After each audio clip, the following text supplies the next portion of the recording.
Hey guys, Dan from JP Coins and Collectibles in Sycamore. Our email is sales@jpcoins.com. Feel free to email us if you want to request a video or if you'd like to make an offer on anything you see in a video. Feel free. Today I just wanted to show we buy a lot of stuff from other dealers. Most of the dealers in our area are actually jewelers, and so they pay low value and then they just sell it to another coin shop. A lot of times that coin shop is us because we pay a bit more than they do. But we had this come in from another dealer. Usually jewelers don't know anything about coins, and this is an example of one. This was a 1949D Franklin half. Obviously you can see it's got the cartwheeling and everything. It's MS. But it's an interesting error. It's an error that's hard to find online. I only found it mentioned once, and it was in a gentleman's. He's kind of putting together a list of coin errors, kind of like a VAM list, but for the Franklin halves. And this one, you can kind of see it there. It is a D over D.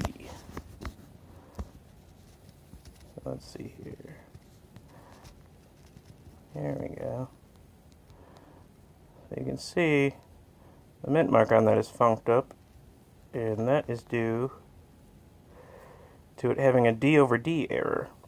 But the other weird thing is not only is it a D over D, but there is this weird impression of identical on the reverse.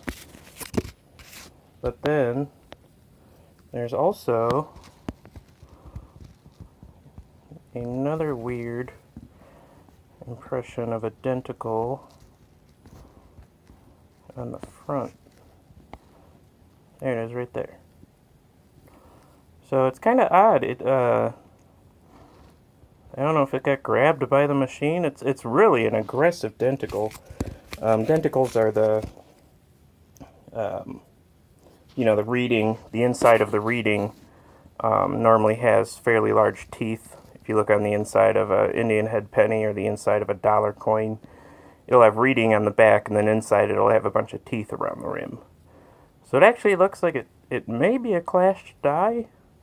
It's kind of hard to tell. There are some, marks all over the place that are a little bit more substantial than bag marks. A lot of times those are due to being clashed. Actually, I think there might be another chunk of denticles there. There's two V's right next to each other.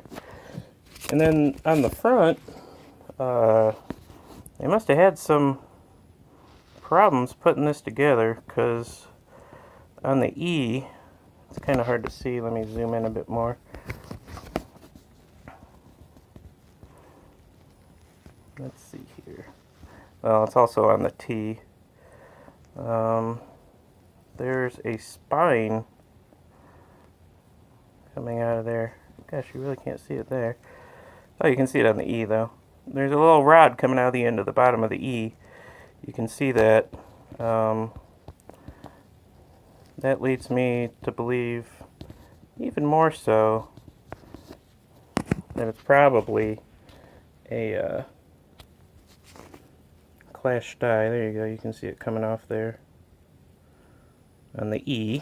And then there's also a larger one on the T. Isn't that weird? But yeah, interesting error. It's MS, obviously. But it is kind of odd to have a clash die on both sides, and for it to be a clash die that, is a different coin. Normally that only happens when they're switching out dies and they accidentally slam them into each other.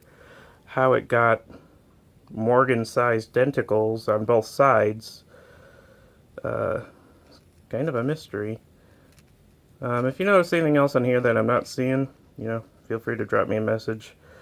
It isn't doubled. The only thing that seems to be doubled is the mint mark. It's obviously a repunch mint mark. You call it a D/D, D over D, and such. But the denticles just really threw me off. But yeah, interesting thing is you can tell by the naked eye that there's something wrong with that mint mark. And A lot of dealers we deal with just don't know anything about coins, and it's unfortunate. But, you know, sometimes we win. Not everybody can catch everything. So, yeah, just an interesting little coin we had come in. Again, JP Coins and Collectibles, feel free to drop us a line. Thanks a bunch.